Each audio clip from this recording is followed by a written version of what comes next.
Estaba a medio terminar un vaso de papel con café rancio de la sala de descanso cuando Sofía de Recursos Humanos entró. Ya sabes cómo son, blusa siempre una talla más ajustada, sonrisa falsa y casual pegada como si la hubiera practicado en el espejo. Hizo contacto visual e inclinó la cabeza. Oye, ¿podemos hablar un momento? No necesité que terminara. Llevo suficiente tiempo en el mundo corporativo como para saber lo que eso significa. Me puse de pie, me alisé la corbata como si importara y la seguí. Pasamos junto a los cubículos que ayudé a recablear durante la gran renovación en 2019. Recuerdo sudar a través de mi camisa bajo las baldosas del suelo, reparando cables de Ethernet mientras los vicepresidentes tenían reuniones de almuerzo 2 pisos más arriba. Pasamos por la zona de los recién contratados. A la mitad de ellos los había formado el trimestre pasado. Sin contacto visual, sin sonrisas. Probablemente olieron la sangre en el agua. Me llevó a una de las salas de conferencias laterales. Ya había 2 personas sentadas, una de finanzas y otra de recursos humanos que no reconocí. Las luces eran demasiado brillantes, las sillas demasiado blandas, esa falsa calma corporativa que solo aparece justo antes de que caiga la guillotina. Sofía cerró la puerta detrás de mí. Se sentó, abrió una carpeta y juro que ya podía ver el guión reflejado en sus pupilas. Gracias por venir. Realmente apreciamos todo lo que has hecho estos últimos años. Después de una reestructuración, tu puesto va a ser eliminado. Eliminado. Como si yo fuera un complejo turístico playero al final de un folleto. No lloré. No supliqué. Simplemente me quedé mirando la carpeta sobre la mesa y luego asentí una vez. De acuerdo, dije. Me dieron la palabrería habitual de recursos humanos, detalles de la indemnización, cobertura médica, plazos, la información de contacto de un asesor de transición. Realmente no lo escuché. Luego vino el verdadero insulto. Sofía levantó la vista y dijo, tenemos una vacante. Pensamos que podrías considerar un puesto a tiempo parcial en apoyo de instalaciones, básicamente, conserjería. Seguirías en el equipo. Me ardía el pecho, pero la voz no se me quebró. Paso, dije. Pero gracias por la oportunidad. Me puse de pie, me abotoné la chaqueta del traje y salí. Pasé por los mismos pasillos que ayudé a rediseñar, los mismos carteles que había impreso para la última reunión general. Nadie dijo una palabra, ni siquiera los que me conocían. Nota rápida, antes de escuchar, comparte desde qué ciudad o país estás viendo. Para cuando llegué al ascensor, ya había tomado una decisión. No despidieron a un tipo cualquiera. Cometieron un error. Y me iba a asegurar de que se arrepintieran. Llegué a casa, dejé las llaves en la encimera, me quité los zapatos y me quedé allí de pie un segundo. 15 minutos. Eso fue todo lo que tomó. 15 minutos para pasar de arquitecto de sistemas a conserje a tiempo parcial. Todavía tenía la maldita tarjeta de identificación en el bolsillo. Todavía llevaba el mismo traje que había usado para presentar el plan de reconstrucción del segundo trimestre hacía 2 semanas.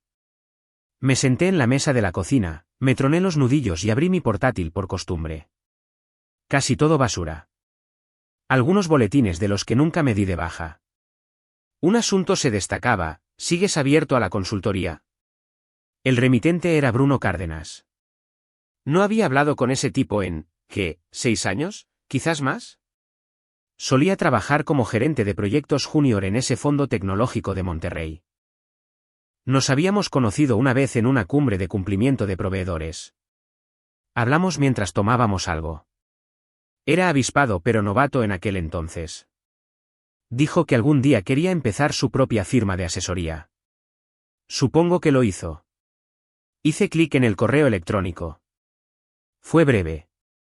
Dijo que estaba formando un pequeño equipo para trabajos de diligencia debida en fusiones y adquisiciones. Trabajos a tiempo parcial, en su mayoría. Preguntó si finalmente estaba listo para dejar de ignorarlo. Miré la pantalla por un segundo, mordiéndome el interior de la mejilla. ¿Estaba listo? Hice clic en responder. Escribí 2 palabras. Estoy dentro. Pulsé enviar. Menos de 5 minutos después, recibí una respuesta. ¿Has oído hablar de Grupo Acero? Me reí a carcajadas. De verdad, me reí. Grupo Acero era dueña de Solvex. La misma Solvex que acababa de echarme por la puerta de atrás como a un trapo viejo. Eran los compradores. Bruno no sabía que yo había trabajado allí. Definitivamente no sabía que yo había construido la mayoría de los sistemas de backend de Solvex con mis propias manos.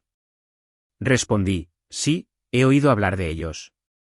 Me envió un PDF, documentación de acuerdo de confidencialidad, lo estándar. Ni siquiera pasé de la segunda página, simplemente lo firmé, lo escaneé y se lo envié de vuelta. No me importaba lo que dijera. Querían ojos sobre Solvex. Estaban a punto de conseguirlos. Los míos. Aproximadamente una hora después, mi teléfono vibró de nuevo. Bruno me había añadido a un canal de Slack llamado Proyecto Ceiba. Dijo que empezaríamos con el mapeo de activos y los análisis de cumplimiento. También me incluyó en una carpeta compartida, Solvex Corp, documentos preliminares. Hice clic, vi el logotipo de la empresa que solía tener como fondo de escritorio, el mismo que imprimieron en mi sobre de despido. Esa carpeta estaba a punto de convertirse en mi patio de recreo. Abrí una cerveza y empecé a revisar los archivos. Organigramas de alto nivel, PDFs de políticas aleatorias, estados financieros anticuados. Obviamente estaban en modo de diligencia previa, todavía esperando lo bueno. Pero solo ver el nombre de Solvex en una carpeta etiquetada como objetivo de adquisición hizo que algo cambiara en mi pecho. No se sentía como venganza. No exactamente. No estaba tratando de destruir nada. Simplemente no iba a quedarme de brazos cruzados mientras gente que nunca construyó nada se repartía bonificaciones y contaba historias sobre optimización. Bruno me volvió a contactar. Te incluiremos en la auditoría de sistemas una vez que su director de informática lo apruebe. Debería ser la próxima semana. Por ahora, solo empieza a buscar señales de alerta. Le respondí, confía en mí, sé exactamente dónde mirar. Y lo sabía. Conocía cada pasillo, cada integración pegada con cinta adhesiva, cada solución improvisada y fea que armamos durante los congelamientos de presupuesto. Solvex funcionaba porque gente como yo mantenía el cableado oculto, pero yo ya no estaba dentro de los muros. Ahora, estaba afuera con una linterna. A la mañana siguiente, estaba en una llamada de Zoom con Bruno y dos de sus chicos junior, revisando línea por línea la carpeta de diligencia de Solvex. Desde el momento en que abrí esa maldita cosa, supe que nadie la había tocado con ojo crítico. Los organigramas tenían al menos 2 años de antigüedad. La mitad de los nombres ya ni siquiera trabajaban allí. La auditoría de sistemas faltaba. Solo un documento de Word con un título y nada más. ¿Registros de riesgos?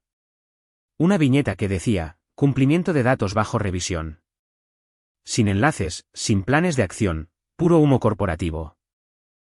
Me incliné hacia adelante, entrecerré los ojos hacia la pantalla y pregunté, ¿quién se encarga de la revisión de su infraestructura? ¿Alguien está liderando esto de verdad? Bruno sonrió como si hubiera estado esperando que preguntara. Tú, si lo quieres. No dudé. Sí, lo quiero. Genial. Carpetas con acceso total desbloqueadas. Adelante con todo. Y lo hice. Me sumergí directamente en los acuerdos con proveedores. Lo que la mayoría de la gente se salta. Esos contratos eran mi dominio. Eran lo único que se interponía entre un sistema funcional y un colapso tecnológico de 5 alarmas. Sabía cómo funcionaba Solvex, o cómo no lo hacía. Y sabía que lo que sea que hubieran enterrado en esas carpetas no era solo papel viejo. Era munición. Aproximadamente una hora después, lo encontré. Cláusula 7.3, enterrada en un acuerdo con un proveedor con fecha de julio de 2017. La miré fijamente como si acabara de parpadear. En caso de una fusión o adquisición, todos los acuerdos de licencia se vuelven intransferibles y deben ser renegociados bajo los términos originales, supeditados a la firma del arquitecto original. ¿Ese arquitecto original? Yo. Había luchado con uñas y dientes para que se incluyera esa cláusula. Recuerdo la reunión exacta, una pequeña sala de cristal, 2 vicepresidentes diciéndome que dejara que el departamento legal se encargara. No lo hice. Había visto a demasiadas empresas intentar tomar atajos en las transiciones de sistemas durante las adquisiciones. Un movimiento en falso y pierdes un proveedor o matas una base de datos. Esa cláusula era mi póliza de seguros. ¿Y ahora? Ahora era un arma cargada apuntando directamente a Solvex. Si Grupo Acero compraba Solvex tal como estaba, perderían el acceso a la mitad del backend operativo a menos que volvieran a los proveedores originales, pagaran los precios de 2017 y obtuvieran mi firma. La resalté en rojo, dejé un comentario en el documento, alerta, cláusula heredada afecta la transferibilidad de operaciones principales. Luego abrí Lucidchart y empecé a construir el plano. Mapeé todo, cada sistema de terceros, cada conexión de API, cada herramienta añadida que los ejecutivos nunca entendieron del todo, codificada por colores según el proveedor. Rastreé las conexiones, añadí notas donde los contratos se solapaban o expiraban. Cuando terminé la estructura principal, superpuse la cobertura de la cláusula. Una gran parte de la estructura se apagaría en el segundo en que se cerrara una adquisición. Hice una captura de pantalla del mapa, la dejé en la carpeta compartida con el título Riesgo del sistema, exposición de la cláusula 7.3. Luego le envié un mensaje a Bruno. Acabo de encontrar la primera grieta. Una grande. Revisa la carpeta. Ni 30 segundos después, me respondió. Esto es real. Repliqué, tan real como el tipo que lo escribió. Hubo una pausa. Luego, ¿en serio? ¿Necesitan tu firma para seguir funcionando? Me recosté en mi silla, me troné el cuello y escribí, necesitan los términos de 2017. ¿Y a mí? Sí. Casi podía oírlo reír a través del teclado. Esto no se trataba de sabotaje. No estaba aquí para romper nada. Pero si construyes el barco, tienes derecho a nombrar los botes salvavidas. Solvex olvidó esa parte. Pensaron que los sistemas eran de usar y tirar, que los contratos de los proveedores eran trámites y que las renovaciones no importaban mientras no sonaran las alarmas. Olvidaron que alguien había escrito la letra pequeña y que ese alguien todavía tenía la llave original. Abrí otra carpeta. Había más allí, mucho más. Pero la cláusula 7.3 era solo el principio. Estaba mirando la cláusula 7.3 cuando se me ocurrió la idea, me pregunto si mi antiguo usuario todavía funciona. No había tocado el portal de proveedores de Solvex en más de un año, quizás más. Pero cuando dirigía las operaciones, tenía acceso de administrador a todo, acuerdos de software, registros de contratos, licencias de sistemas, incluso los registros de auditoría interna. Y nadie revocó mis credenciales cuando me mostraron la puerta. Por curiosidad, escribí mi antiguo correo electrónico y contraseña. Sin VPN, sin autenticación de 2 factores. ¡Pum! Estaba dentro. La misma interfaz que recordaba. El mismo panel de control desordenado lleno de carpetas a medio nombrar y un terrible control de versiones. Hice clic en la sección de contratos de proveedores y descargué la lista completa en PDF, cada acuerdo con terceros que Solvex tenía registrado. Cientos de páginas. Estábamos sentados en una cafetería carísima en el centro de Monterrey. Todo paredes de hormigón y bombillas Edison. El tipo de lugar que cobra 150 pesos por un café de filtro y piensa que los cafés fríos deberían servirse en un vaso de whisky. Bruno tenía su portátil abierto, hojas de cálculo por todas partes, y sus 2 analistas junior, Iván y Tadeo, susurraban sobre los términos del acuerdo tratando de no parecer abrumados. Yo estaba allí para finalizar el paquete del golpe de gracia. El documento que iría a los altos mandos de Grupo Acero, mostrando cada defecto estructural que Solvex había estado ocultando bajo presentaciones pulidas e informes trimestrales. Les estaba explicando las consecuencias de la cláusula 7.3, qué servicios se terminarían, cuánto tiempo llevarían las renegociaciones, el tiempo de inactividad proyectado. Cuando mi teléfono vibró, eché un vistazo. Notificación de LinkedIn. Braulio Curi acaba de publicar una actualización. Oh, esto iba a ser bueno. La abrí. Allí mismo a todo color, la foto de perfil engreída de Curi, esa sonrisa de director ejecutivo con ojos muertos. La publicación comenzaba con, las decisiones difíciles no definen a los líderes, sino cómo nos recuperamos. Casi escupo el café. Oye Bruno, dije, girando mi pantalla hacia él. Tu amigo Braulio está dando una charla TED. Bruno se inclinó, leyó las primeras líneas y levantó una ceja. Por favor, dime que este es el mismo tipo que ignoró cada solicitud de auditoría desde 2020 hasta ahora. Sí, 2 años completos. No quiso aprobar ni una sola revisión de sistemas. Me desplacé por la publicación. Era basura corporativa en su máxima expresión, hablaba de capear tormentas, evolucionar con intención y dejar ir roles heredados. Márcalo, dijo Bruno sin levantar la vista, cada palabra. Está admitiendo responsabilidad y disfrazándola de estrategia. El departamento legal se lo comerá vivo.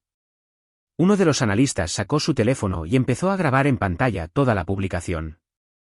El otro empezó a redactar notas sobre contradicciones en la cronología. Curry pensaba que estaba jugando al ajedrez, pero esto era damas y el tablero ya estaba en llamas. Esta línea, dije, señalando el último párrafo. Nuestra infraestructura está construida para durar a través de cualquier transición. Eso es oro puro. Se saltó 2 años de auditorías y dejó que 5 contratos caducaran. Esa declaración por sí sola podría considerarse engañosa. Perfecto, dijo Bruno. Lo etiquetaremos como tergiversación. Haz una referencia cruzada con las cláusulas que marcaste. Curry no tenía ni idea. Estaba ahí fuera, contando historias en LinkedIn mientras sus cimientos se desmoronaban bajo su propio ego. Ni siquiera tuve que mover un dedo. El hombre nos estaba entregando munición, frase por frase. ¿Cuál era la licencia de la plataforma que se negó a renovar de nuevo?, preguntó Bruno. Optilog, dije. Se encargan del registro de cumplimiento automatizado de Solvex. Lo cortó para ahorrar dinero. Bruno soltó una risa corta. Dios mío. Sin registros, sin rastro de auditoría. Eso no es solo arriesgado, es negligencia. No le importó. Pensó que el equipo de informática lo resolvería. Siempre lo hacíamos, hasta que no lo hicimos. Los juniors tecleaban más rápido ahora. El documento crecía por minutos. Curry todavía pensaba que estaba liderando algo. Un cambio de rumbo, una temporada difícil, algún noble giro hacia la siguiente fase. No lo entendía. El edificio ya estaba ardiendo, y él estaba demasiado ocupado puliendo los pomos de las puertas. Me recosté, estiré los brazos y tomé un sorbo lento del peor café frío que había probado en mi vida.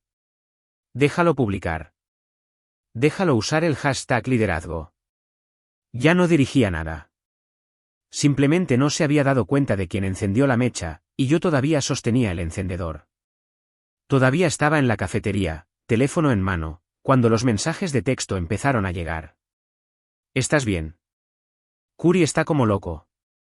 ¿Es esta la segunda ronda de despidos? Uno tras otro. Personas de las que no había sabido nada en meses de repente se interesaban por mí como si fuera el centro de una tormenta, lo cual, bueno, en cierto modo lo era. El pánico había empezado a filtrarse. Solvex todavía intentaba mantenerlo en secreto, pero algo había cambiado. Se podía sentir. Los antiguos compañeros de trabajo estaban leyendo el ambiente, y el ambiente estaba que ardía. No respondí a ninguno de ellos, solo vi cómo la pantalla se iluminaba. 5 llamadas perdidas, 3 mensajes de voz, todos de personas que ni siquiera habían levantado la vista de sus escritorios cuando salí con esa caja de cartón. Terminé mi bebida y estaba a punto de apagarlo todo cuando apareció otra notificación. Esta vez, un correo electrónico de Sofía Morales, Recursos Humanos. Asunto, oportunidad de consultoría. ¿Urgente? Lo abrí. Ni siquiera se molestó en fingir que no nos acabábamos de ver en una sala de conferencias de color beige donde me leyó un guión y me entregó mis papeles de despido. Ahora fingía que nada de eso había sucedido. Ahora quería saber si estaría abierto a un contrato de asesoría estratégica a corto plazo relacionado con sistemas heredados y gestión de proveedores. Lo miré durante unos 5 segundos y luego pulsé archivar. Sin respuesta, ni siquiera una de una sola palabra. Que se lo pregunten. Yo construí el sistema que ellos eligieron ignorar. Y ahora estaban tropezando con su propia negligencia. Volví a mi coche, arrojé la bolsa del portátil en el asiento del copiloto y me quedé sentado allí un minuto con la puerta abierta. La brisa se sentía diferente. No pacífica, simplemente honesta. Dentro de Solvex, estaban luchando, tratando de dar sentido al lento colapso bajo sus pies. Pero nadie sabía a qué culpar todavía. Eso es lo que lo hacía peor. No era una brecha de seguridad. No era un ransomware. No había titular, no había culpable, solo un desmoronamiento silencioso, un sistema cayéndose a pedazos, contratos que expiraban, proveedores que se retiraban, soporte que terminaba sin previo aviso. Y todavía no lo habían descubierto. Todavía pensaban que alguien los estaba atacando, como si yo fuera un fantasma vengativo en los cables, pero no estaba atormentando nada. Ni siquiera estaba en el edificio. Simplemente había dejado atrás un sistema con grietas de presión que se negaron a reparar. Y ahora caminaban descalzos sobre los fragmentos. A la mañana siguiente, Bruno envió un mensaje de una línea. Conéctate a Zoom. El departamento legal de Solvex solicita a alguien familiarizado con los acuerdos de proveedores heredados. No hice preguntas. Solo tomé mi café, me arreglé el cuello de la camisa e hice clic en el enlace. La pantalla se cargó. 6 caras. 4 que no reconocí. Trajes, estresados. 2 que sí. En el centro estaba el jefe del departamento legal de Solvex, Roberto Linares. En 2017, había llamado a la cláusula 7.3 exagerada para un proveedor de soporte no crítico. Dijo que era demasiado cauteloso y que estaba ralentizando el progreso. Ahora parecía que no había dormido en 3 días. La pantalla compartida mostraba el informe de adquisición que el equipo de Bruno había finalizado, anotado, codificado por colores, completamente documentado. La cláusula 7.3 estaba resaltada en amarillo y rojo. Las notas al margen desglosaban el impacto: 47 contratos afectados, 31 marcados como no transferibles. Operaciones críticas interrumpidas en la adquisición. La llamada ya estaba en marcha cuando Bruno activó su micrófono. Este es el arquitecto de sistemas responsable de la mayoría de los acuerdos heredados de Solvex. Él les explicará la cláusula. Los ojos de Linares se dirigieron hacia mi recuadro en la pantalla. Y entonces se quedó helado. Se inclinó hacia adelante. ¿Es ese? No respondí, solo lo miré directamente. Sin asentir, sin saludar, nada. Los demás en la llamada parecían confundidos. Todavía no sabían quién era yo. Pero Linares sí. Su postura cambió. Sutil, pero lo vi. La mandíbula tensa. Sabía exactamente lo que estaba a punto de suceder. Uno de los analistas legales de Grupo Acero tomó el control y explicó el impacto a la sala. Hemos revisado cada contrato afectado.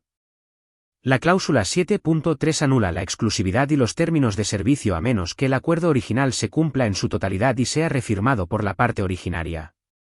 En este caso, ese es el caballero en esta llamada. Todos los ojos se volvieron hacia mí. Me mantuve en silencio. Dejé que el silencio se alargara. Esto no es ejecutable, ¿verdad?, preguntó uno de los abogados más jóvenes de Solvex. Bruno respondió secamente: oh, es ejecutable. Él la redactó. Otro momento de silencio, luego más agitación. Preguntaron sobre renegociaciones, soluciones alternativas, renovaciones a corto plazo. El lado de Grupo Acero seguía rechazándolo todo. 47 contratos de proveedores, repitió el analista. No tienen la ventaja, y la mayoría de ellos están legalmente vencidos según los términos de esta cláusula. Tendrían que empezar de cero. Y entonces apareció el último recuadro. Braulio Curi se unió a la llamada.